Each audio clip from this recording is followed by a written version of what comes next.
안녕하세요. 오늘도 사연살롱을 찾아주셔서 감사합니다. 얼마 전 생애 첫 내 집 장만의 꿈을 이룬 30대 여성이에요. 흔히들 사위를 백년 손님이라고 하잖아요. 오랜 세월을 두고 예의를 갖춰야 하는 불편한 사이란 뜻으로요. 그런데 저희 친정 부모님을 보면 그 말이 꼭 맞지는 않은 것 같아요. 특히 저희 엄마는 사위를 마치 친아들처럼 생각하시거든요. 제 남편도 저희 엄마를 친엄마보다 더 애틋하게 생각하고요. 이런 걸 보면 모든 관계는 처음부터 규정되어 있는 게 아니라 상황에 따라 만들어지는 게 아닐까 생각해요. 저희 남편이 저희 친정에서 사위가 아닌 아들 대접을 받게 된 데는 그럴 만한 사정이 있었어요.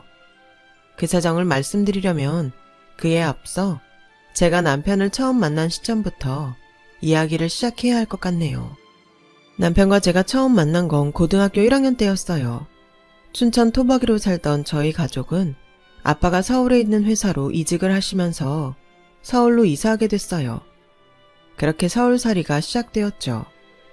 서울은 명절에 큰 아버지 댁에 가거나 친척 결혼식이 있을 때 몇 번 가본 게 달아서 제게는 생소한 곳이었어요. 게다가 초등학교 때부터 같이 다니던 정든 친구들과 헤어져 낯선 학교로 전학을 하다 보니 처음엔 적응이 쉽지 않더라고요. 같은 서울 지역 출신이 아니라서 더더욱 그랬는지도 모르겠네요. 왕따까지는 아니었지만 입학 후 학기가 시작된 지 한참 지난 시점에 전학을 간 거라서 이미 아이들은 무리가 지어진 상태였고 뒤늦게 그 안에 끼어들 틈이 없었거든요. 매일 밥도 혼자 먹고 등하교 때도 혼자 다닐 수밖에 없었죠. 그때 처음 제게 말을 걸어준 친구가 바로 지금의 제 남편이에요. 남편은 우리 반 반장으로 공부도 체육도 잘하는 만능 모범생이었어요. 키도 크고 얼굴도 잘생겨서 여학생들 사이에서도 인기가 많았죠. 춘천에 살 때는 초등학교를 제외하고 여중 여고에 다녔던 저는 남녀공학, 그것도 남녀 합반에 다니는 게 어색하고 불편하기도 했어요. 그런 제게 남편은 동성 친구처럼 친근하게 다가왔고 덕분에 늘 혼자 다니던 등하굣길도 외롭지 않게 다닐 수 있었어요. 우리는 5분 남짓 거리에 살고 있어서 방과 후에도 동네에서 자주 부딪히곤 했어요. 자주 보게 되니 친해지는 속도도 더 빨랐던 것 같네요. 당시 저희 엄마는 춘천에서 하던 일을 그만두고 온 상태라 전업주부로 살고 계셨는데 그래서 수업이 끝나고 집에 돌아오면 늘 엄마가 집에 계셨어요. 그날도 저는 남편과 하교를 했고 저희 집 앞까지 함께 걸어왔는데 마침 쓰레기를 버리려 대문 밖으로 나오시던 엄마랑 마주친 거예요. 안 그래도 부모님께 남편에 대한 얘기를 자주 했던 터라 엄마는 마치 이전부터 알던 사이인 것처럼 남편을 반갑게 맞아주셨어요. 그리고는 떡볶이를 만들어놨으니 들어와서 먹고 가라고 하셨죠. 늘 저희 집 앞만 오고 갔지 한 번도 집 안까지 들어와 본 적 없던 남편은 잠시 주저하는 듯 하더니 흔쾌히 저를 따라 집으로 들어왔어요. 뭘 해줘도 반응도 시원찮고 무뚝뚝한 저와는 달리 남편은 떡볶이를 먹으며 엄마한테 칭찬을 아끼지 않았어요. 거기다 저희 엄마의 취미이기도 한 섀도우 박스 액자에도 관심을 보였고 그 덕에 엄마랑 금세 친해지게 됐죠. 딸보다 살가운 딸의 친구 앞에서 엄마는 무장해제가 되었고 그날 이후 남편은 학교를 파하고 나면 을에 저희 집에 들러 간식도 먹고 숙제까지 하고 집에 돌아가는 게 일과가 됐어요. 형광등을 갈아야 하거나 무거운 짐을 옮겨야 할 때면 남편은 시키지 않아도 알아서 먼저 팔을 걷어붙였어요. 그러니 저희 엄마가 예뻐하지 않을 수가 있겠어요? 아이의 호칭도 아들이라고 부르며 저보다 더 친자식처럼 대하셨어요. 남편은 평일은 물론 주말에도 거의 저희 집에서 살다시피 했어요. 심지어 주말엔 저희 아빠랑 목욕탕도 같이 다닐 정도로 말이죠. 제 유일한 친구고 저희 부모님 모두 남편을 좋아하셨기 때문에 불편하거나 어색한 건 없었지만 가끔씩 남편의 행동에 의구심이 생기곤 했어요. 야, 넌 왜 니네 집 두고 우리 집에서 죽치고 있냐? 툭 하면 우리 집에 와 있는데 너희 부모님이 뭐라고 안 하셔? 아빠는 일 때문에 바쁘시고 엄마는 나한테 관심이 없어서 괜찮아. 비록 말은 별일 아니란 듯 심드렁하게 툭 던졌지만 사실 남편은 가족 때문에 마음에 상처가 많은 친구였어요. 남편 말대로 남편의 아빠. 그러니까 이후 제 시아버지가 되신 아버님은 회사 일이 바쁘다는 핑계로 가족한테 소홀했고, 어머님은 큰아들한테만 관심을 쏟았지 제 남편은 안중에도 없었거든요. 정확히 말하면 어머님은 아들인 제 남편을 미워하셨다고 하는 게 맞는 말일 거예요. 예전에 우리 엄마가 친할머니한테 시집살이를 호되게 당했었더나 봐. 그래서 이를 갈고 살았는데 하필 내가 우리 할머니랑 많이 닮았지 뭐야. 그 덕에 할머니 사랑은 많이 받았는데 엄마 사랑은 못 받았어. 자신이 세상에서 제일 싫어하는 사람을 닮은 아들이 예쁘게 보일 리 없잖아. 반면에 형은 외탁을 해서 엄마가 엄청 예뻐하시지. 어릴 땐 그게 서러웠는데 하도 당해서 그런가 지금은 그냥 그런가 보다 하고 살아. 저는 외동딸이라 그런 걱정 없이 살았는데 남편 얘기를 들어보니 자기를 낳아준 엄마한테 미움받는 애도 있구나 싶었어요. 물론 저로선 상상이 안 됐지만요. 아무리 미운 시어머니를 닮았다고 해도 아들은 아들인데 말이에요. 거기다 한 배에서 난 형은 엄마 사랑을 독차지하고 있다니 정말 안 됐더라고요. 아무튼 그 시절 남편은 엄마한테 못 받은 사랑을 저희 엄마를 통해 대신 받으며 살았던 것 같아요. 저희 집은 아들이 없어서 부모님이 남편을 아들처럼 여기셨거든요. 고등학생 시절 내내 붙어 다녔던 우리는 대학에 들어가서야 처음으로 떨어져 지내게 되었어요. 남편은 공부를 잘해서 2호선을 타고 명문대에 다녔고 저는 서울 끝자락에 붙어있는 여대에 다니게 됐거든요. 하지만 학교는 달라졌어도 노는 건 늘 함께였어요. 제가 거의 남편네 학교에서 살다시피 했거든요. 오죽하면 남편 후배들이 저를 자기네 학교 선배인 줄 알았을 정도였죠. 제가 남편 학교에 내 집 드나들듯 다녔던 데에는 몇 가지 이유가 있는데 그중 하나는 저희 집에서 가깝다는 거였고 다른 하나는 남녀공학이란 점이었어요. 한참 이성에 관심이 많았던 때라 남자친구 한번 만들어 보겠다고 그랬던 거였죠. 그리고 그 노력은 얼마 지나지 않아 결실을 맺었어요. 남편네 학교에 다니던 복학생 오빠랑 사귀게 되었거든요. 왜 연애를 하다 보면 주변 친구들한테 소홀해지기 마련이잖아요. 그땐 저도 그랬어요.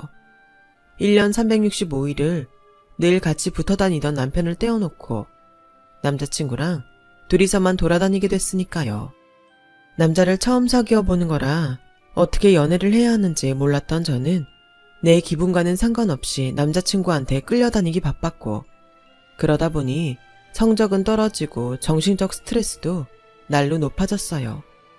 거기다 남자친구가 나 몰래 양다리를 걸치고 있다는 사실을 알게 되면서 최악의 상황을 맞이하게 되었죠. 그러던 어느 날이었어요. 남자친구가 전화를 했더라고요. 그리곤 평소 거만하던 말투와 달리 살살 기는 목소리로 미안하다고 사과를 하지 뭐예요. 불과 이틀 전까지만 해도 적반하장격으로 모든 걸 제 탓으로 돌리며 당당하던 놈이 말이에요. 그런데 얼마 뒤 남자친구가 사과한 이유를 알게 되었어요. 바로 제 남편 때문이었죠. 저의 한심한 연애사를 곁에서 쭉 지켜봤던 남편은 제가 남자친구의 배신으로 시리에 빠져있는 걸 보자 그 길로 제 남자친구한테 찾아가 반쯤 죽여놨던 모양이었어요. 그런데 웃긴 건 남자친구한테 자기가 제 오빠라고 했다는 거 있죠. 한 번만 더 내 동생 눈에 눈물 나게 하면 가만 안 둔다고 했다나요? 그 얘기를 듣는데 어이없으면서도 정말 이런 오빠가 있었으면 좋겠다는 생각이 들었어요. 남편 말대로 그때까지 저희는 의남매 같은 사이였어요. 남편이 1학년을 마치고 군입대를 했을 땐 저랑 저희 부모님이 음식을 싸들고 면회를 다닐 정도였으니까요. 얼마나 자주 갔는지 같은 내무반 사람들은 저희가 진짜 남편과 가족관계인 줄 알았을 정도였죠. 그 얘기는 그만큼 남편 가족들이 면회를 안 왔다는 반증이기도 했어요. 100일 휴가를 나왔을 때도 남편은 자기네 집이 아닌 저희 집에 먼저 찾아왔고, 군복무 기간을 마치고 제대를 할 때도 저와 저희 부모님이 부대 앞까지 마중을 갔을 정도예요. 이쯤 되면 진짜 아들이라고 해도 과언이 아닐 거예요. 남편이 군복무 때문에 휴학을 하느라 제가 먼저 대학을 졸업하게 됐고 취업 전선에도 먼저 뛰어들게 됐어요. 하지만 100통이 넘는 이력서를 넣고도 다 떨어진 저는 폐전병처럼 너덜너덜해진 상태였죠. 그러다 마지막 한 곳에서 합격했다는 연락이 와서 취업에 성공했어요. 규모는 작고 연봉도 적어서 처음엔 고민을 좀 했는데 막상 출근해보니 사람들도 괜찮고 회사 재정도 탄탄한 편이라서 다행이다 싶었어요. 아무리 규모가 작은 회사라고는 해도 사회초년생인 저에게는 배울 게 많았어요. 복사하는 법부터 품위서를 작성하고 제출하는 것까지 하루하루가 배울 것 투성이었죠. 제가 회사 일을 배우느라 고군분투를 하고 있던 무렵 남편은 연애활동에 빠져 있었어요. 남편보다 1살 어린 후배였는데 음대에서 비올라를 전공하는 친구였죠. 예원학교 예고를 거쳐 음대에 들어온 예술계 엘리트생이었어요. 집도 꽤 잘 살아서 대학생 신분에 자차를 끌고 다닐 정도였죠. 아, 여자친구 사귀는데 이렇게 돈이 많이 들 줄은 몰랐어. 만나서 밥 먹고 영화 보고 저녁 한 끼 먹고 나면 한 달 용돈이 사라진다니까. 가회를 몇 개 늘리던지 해야지. 이러다가 파산할 판이야. 여자친구한테 같이 부담하자고 그래. 어떻게 너 혼자 그 돈을 다 감당하냐? 게다가 여자친구네 부자라며. 어떻게 그러냐? 안 그래도 개차 얻어 타고 다니는 것도 쪽팔린데. 아, 하늘에서 돈 안 떨어지나. 데이트 비용 버느라 과외도 서너 개나 뛰고 여자친구한테 연락 올 때마다 밥 먹다가도 달려나가는 남편을 보니 은근히 짜증이 나더라고요. 나랑은 떡볶이 값도 반띵을 하던 놈이 지 여자친구한테는 1,000원짜리 한 장 안 쓰게 하는 걸 보니 같은 여자로서 부럽고 화가 났어요. 그때서야 알게 되었네요. 제가 남편을 단순한 이성 친구가 아닌 내 남자로 인식하고 살았다는 것을요. 그래서 마치 내 남자를 딴 여자한테 빼앗긴 사람처럼 샘을 냈던 거죠. 그래서 괜히 남편한테 짜증도 내고 연애한다고 친구도 버린 변절자라고 비아냥거리기도 했어요. 저 역시 연애할 때 그랬으면서요. 그러던 어느 날이었죠. 회사에서부터 몸이 안 좋아서 비실거리던 저는 퇴근길에 비틀대며 집으로 향하고 있었어요. 그때 마침 여자친구 연락을 받고 달려나가던 남편과 마주치게 됐죠. 야, 너 꼴이 왜 그래? 어디 아파? 그냥 좋게 좋게 말할 수도 있었지만 왠지 남편 얼굴을 보니 야속한 마음이 앞서서는 말이 좋게 안 나왔어요. 뭔 상관이야. 남이 아프든 말든. 괜히 고양이 쥐 생각해주는 척 하지 말고 잘난 네 여친한테나 가봐. 난 혼자 아프다가 콱 죽어버릴 테니까.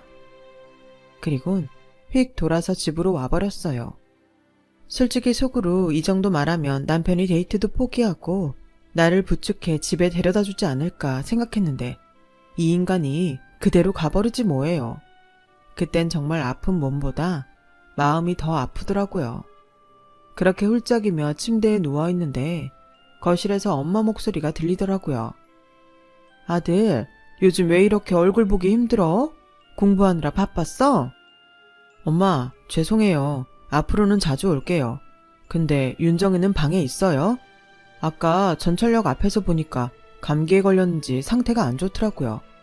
약 사왔는데 벌써 자는 건 아니겠죠?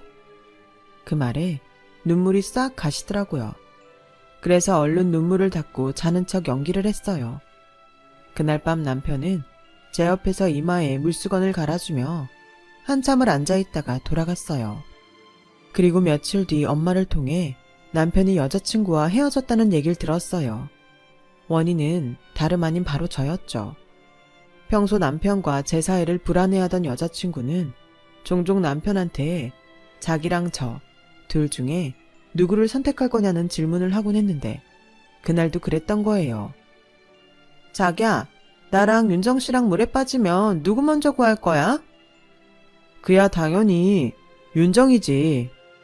자기는 수영을 잘하지만 윤정이 물공포증이 있어서 수영은커녕 겁에 질려서 먼저 죽어버릴걸? 그 말에 여자친구는 불같이 화를 내곤 앞으로 그만 만나자고 하더래요. 다른 것도 아니고 나 때문에 헤어졌단 사실에 그 길로 남편을 찾아갔어요. 이 멍청아, 그럴 땐 친구가 아니라 애인을 택한다고 했어야지.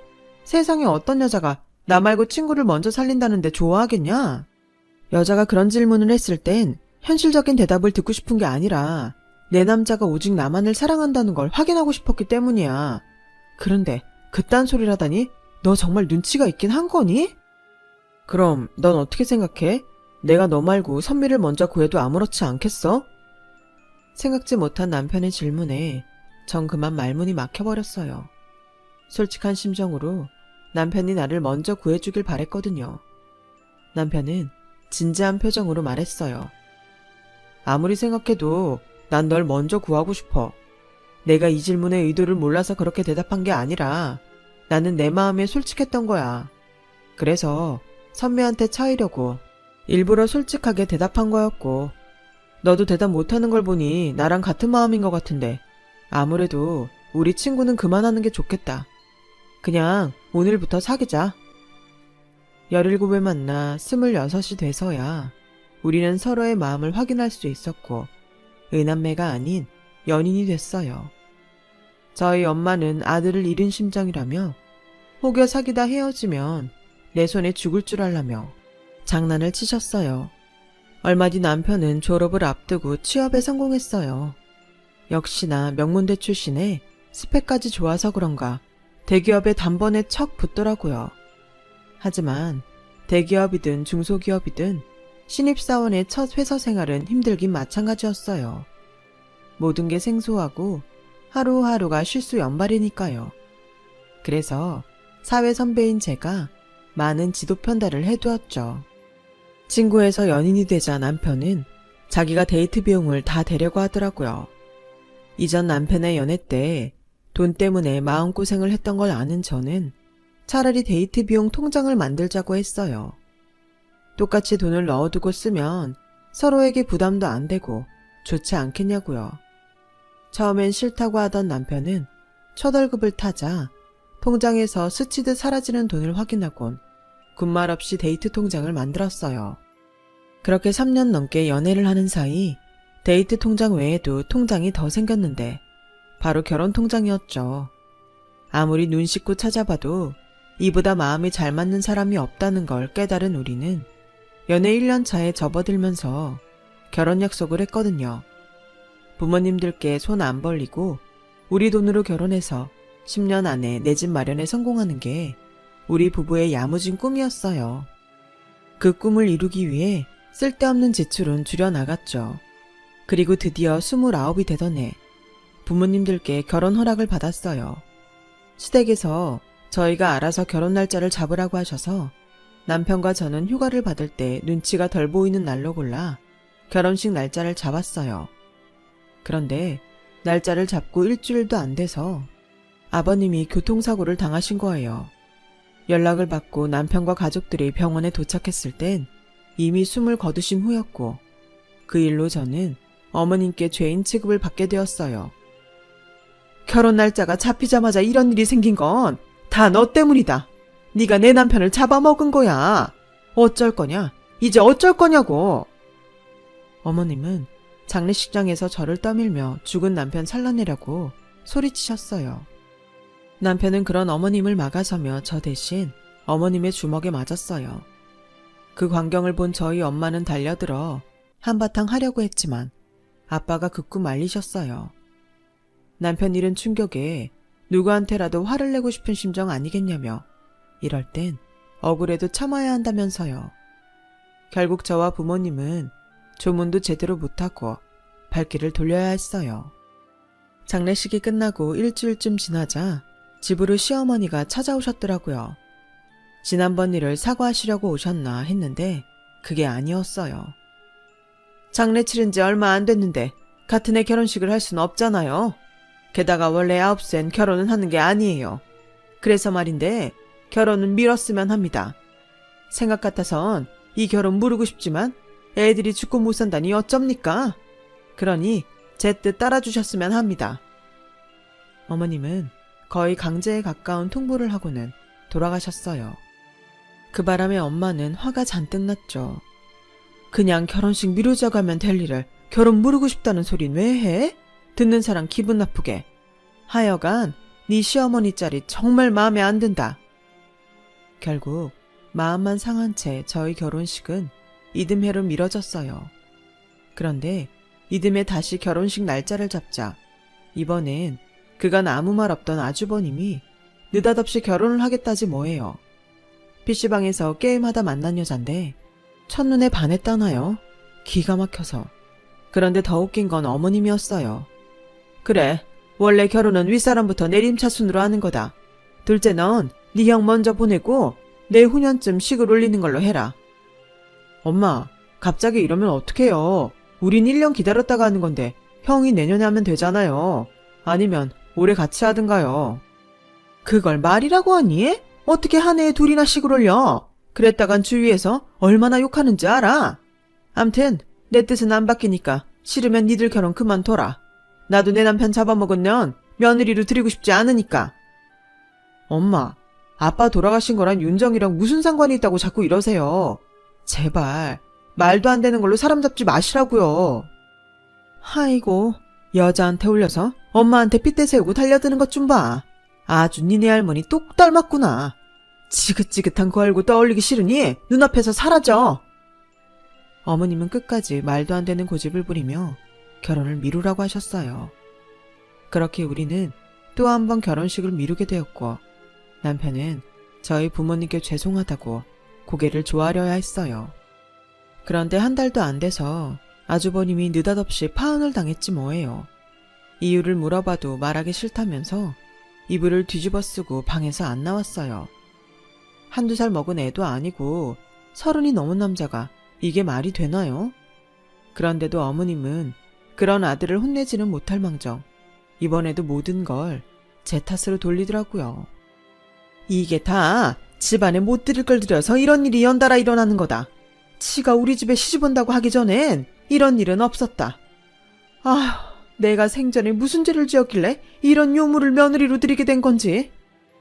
아주 곡을 하시며 제 욕을 하셨어요.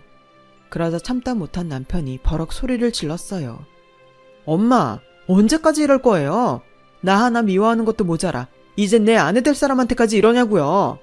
다 큰 어른이 돼선 섣불리 결혼하겠다 난리치다가 잘 안 되니까 문 걸어 잠그고 나 몰라라 하는 형을 탓해야지. 왜 이 사람 탓을 하냐고요. 윤정이가 동네 북이에요? 엄마 기분에 따라 두들기는 북이냐고요. 저요, 지금까지 엄마가 하라는 대로 다 해드렸는데요. 제 결혼만큼은 더는 양보 못해요. 엄마가 뭐라든 우리 결혼할 거예요. 남편은 오기로라도 이번 해에 결혼을 하자고 했어요. 하지만 이미 괜찮은 예식장도 다 찾고 결혼 준비를 하기엔 빠듯한 시점이라 사실상 결혼식을 올리는 건 무리였죠. 그래서 우리는 가족들만 모여서 조촐히 스몰 웨딩을 하기로 했어요. 저희 부모님은 저희만 좋다면 그렇게 하라고 하셨고 시어머니는 그동안 뿌린 축의금 회수를 못하니 안 된다고 하셨지만 남편은 결혼식을 강행했어요. 그렇게 우리는 한정식집 마당에 모여 혼인 서약서만 낭독하고 약식으로 결혼을 했어요. 결혼식 비용으로 모았던 돈은 나중에 집 살 때 보태기로 했고요.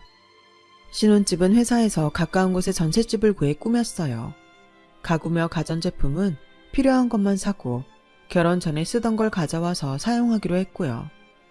어차피 보여주기식이 아닌 실속 있는 결혼 생활을 하자고 마음먹었기 때문에 우리 부부는 아무 상관 없었어요. 하루하루 내 집 마련의 꿈에 다가가는 기분으로 열심히 살아온 우리는 2년 뒤 딸을 낳았어요.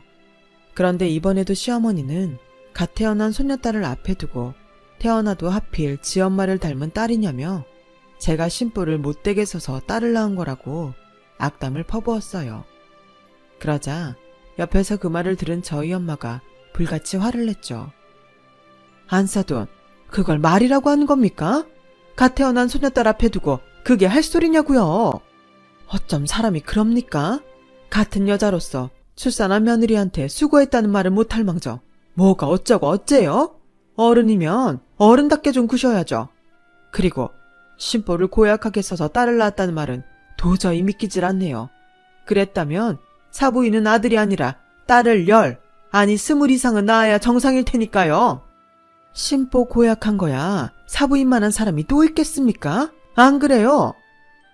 수술 부위가 땡겨서 아파 죽겠는데 친정엄마랑 시어머니가 앞에서 고래고래 소리를 질러가며 싸우니 정말 미칠 것 같았어요. 그래서 그러면 안 되는 줄 알면서도 소리를 빽 질러버렸어요. 그만하고 다들 나가세요. 싸울 거면 다시는 오지 마시라고요. 그제야 두 어머니는 입을 다물고 차례로 병실을 나가셨어요. 남편은 제 눈치만 살필 뿐이었고요. 끝도 없이 이어질 것 같은 육아에 심신이 무너져버릴 것 같았지만 육아휴직 기간이 끝나고 복직을 하고 나니 차라리 집에서 육아만 할 때가 좋았다는 생각이 들더군요. 친정엄마 도움을 받고는 있지만 퇴근 후에도 이어지는 육아에 몸이 천근만근이었거든요. 그건 남편도 마찬가지였을 거예요. 남편도 똑같이 육아와 살림을 나눠서 했으니까요. 그렇게 1년이 지나고 딸아이 돌잔치를 하게 되었어요. 결혼식은 제대로 못했지만 아이 돌잔치는 제대로 해주고 싶은 마음에 엄마들 사이에서 입소문이 난 곳으로 장소를 정했어요. 다행히 별탈 없이 식이 진행됐고 돌잡이 순서가 되었어요. 그런데 이번에도 시어머니가 잔치상에 흙을 뿌렸지 뭐예요. 아가, 넌 딴 거 말고 돈을 잡아라. 네 엄마 닮아서 못생겼으니 돈이라도 많이 벌어서 성형수술 해야 하니까 어서 돈, 노란색 돈 집으라고. 그 말에 친정엄마는 버럭 소리쳤어요. 이놈의 여편네가 미쳤나? 어떻게 어린 손녀딸한테 망발이에요? 뚫린 입이라고 아무 말이나 해도 되는 줄 알아요? 나이값 좀 하세요. 아니, 내가 틀린 말 했습니까? 못생긴 걸 못생겼다고 하는데 뭐가 잘못이란 겁니까? 하긴 내 손녀가 못생긴 게 누구 탓이겠습니까? 다 사부인 탓이지. 그러니 사부인이 손녀딸 성형수술비 내주면 되겠네요. 견원지간처럼 얼굴만 마주쳤다 하면 으르렁대는 두 어머니는 결국 손녀딸 돌잔치에서도 치열하게 싸워댔어요. 그 바람에 딸아이는 자지러지게 울음을 터뜨렸고 돌잔치는 반강제로 막을 내리게 되었어요. 우거지상으로 집에 돌아오는데 남편이 제 손을 꼭 잡아주더라고요. 그 바람에 참았던 눈물이 쏟아졌어요. 말도 많고 탈도 많은 결혼 생활이 이어지는 동안 저와 남편은 서로를 의지하며 버티는 수밖에 없었어요. 세월이 흘러 딸아이가 5살이 되었을 무렵이었어요. 40이 넘은 아주버님이 드디어 장가를 가시게 된 거예요. 그것도 무려 17살이나 어린 25살짜리 여자랑 말이죠. 시어머니는 이세를 생각하면 여자는 젊을수록 좋다며 춤까지 추셨어요. 반면에 저는 입장이 곤란해졌어요. 저랑 띠동갑인 손이 동서라니 생각만 해도 뒷목이 뻐근해지더라고요. 거기다 아주버님은 그 나이 먹도록 변변히 모아둔 돈도 없어서 결혼식을 할 때도 저희한테 손을 벌리더라고요.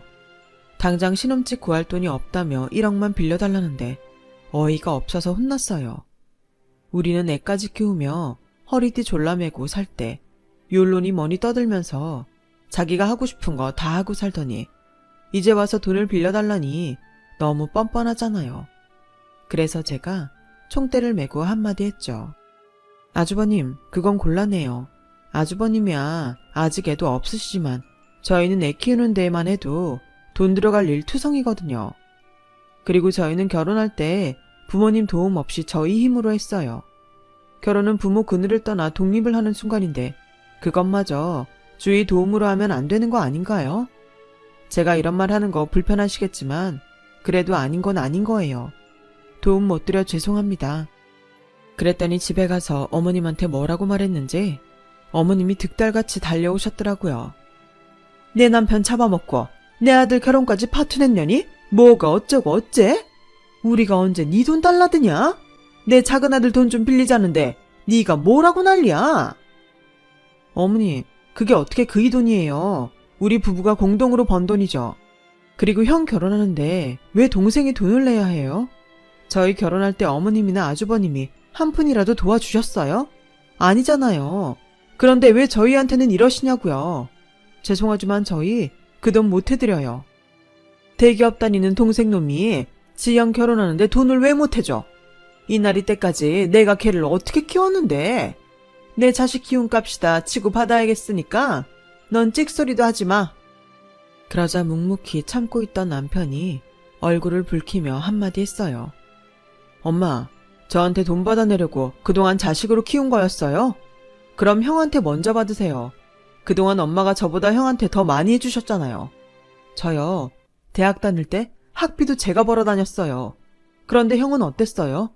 매학기 등록금은 물론이고 호주로 어학연수까지 보내주셨잖아요. 공부는 제가 더 잘했는데도 저한텐 한 번도 안 해주신 거 형한테만 다 해주셨잖아요. 그럼 공들인 데서 받아야 하는 거 아닌가요? 제 말이 틀려요. 엄마가 뭐라고 하셔도 저 형한테 돈 못 줘요. 줄 돈도 없지만 있어도 절대 못 준다고요. 그러니까 헛된 기대 마시고 가세요. 어머님은 착한 아들을 못된 며느리가 다 망쳐놨다며 악담을 퍼붓곤 돌아가셨어요. 결국 아주버님 신혼집 구할 돈은 시어머니가 집을 담보로 2억 5천 대출을 받아서 장만했어요. 그런데 아주버님 내외는 신혼집 구하라고 준 돈으로 세계 여행을 떠날 계획을 세웠더라고요. 결혼식이 끝나자마자 자기들은 앞으로 디지털 노마드로 살겠다며 세계 곳곳을 집처럼 살겠다고 하는데 미쳐도 단단히 미쳤다 싶었어요. 그렇게 떠난 아주버님 내외는 1년 뒤 가진 돈을 다 쓰고 빈털터리로 돌아와 또다시 살 집을 마련해달라고 생떼를 썼고 더는 돈 나올 구멍이 없자 결국 시댁에 들어가 살게 되었어요. 디지털 노마드도 능력이 되는 사람이 하는 거지 아무런 능력도 없이 어떻게 해외를 유랑하며 돈을 벌어요. 애초에 부모 돈으로 호화 해외여행을 하려고 했던 것뿐인 거죠. 그런데도 시어머니는 아들 내외가 건강히 돌아와 준 거에 감사하다며 따끔하게 혼내기는커녕 오히려 잘 왔다고 칭찬을 하셨어요. 지독하게 삐뚤어진 모정 같더군요. 그해 여름 우리 부부는 청약에 당첨돼 생애 첫 내 집 마련에 성공했어요. 그 후 반년 뒤 우리는 드디어 34평 신축 아파트로 이사를 하게 되었죠.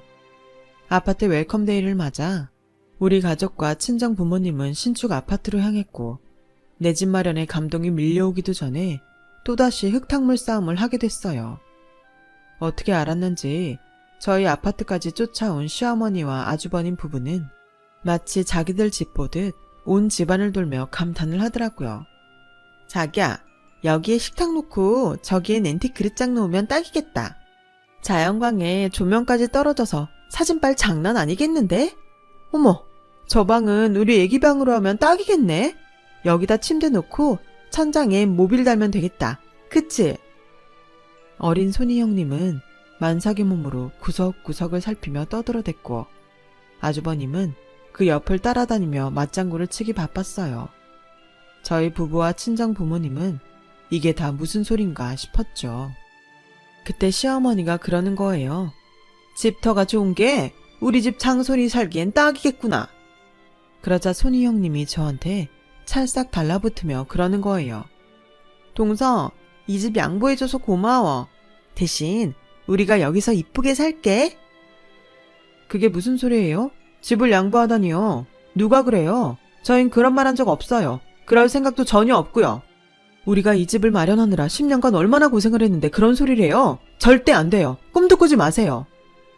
얘, 넌 어떻게 나이를 먹어도 심보가 그 모양이냐? 우리 큰애가 이 집안 대를 이을 아들을 낳을 참인데 고작 딸밖에 못 낳은 네가 집 정도는 양보해줄 수도 있는 거 아니냐? 어떻게 나이 살 먹은 애가 어쩌면 그렇게 아량이 없어. 네가 이러니까 내가 너한테 좋은 말이 안 나오는 거야.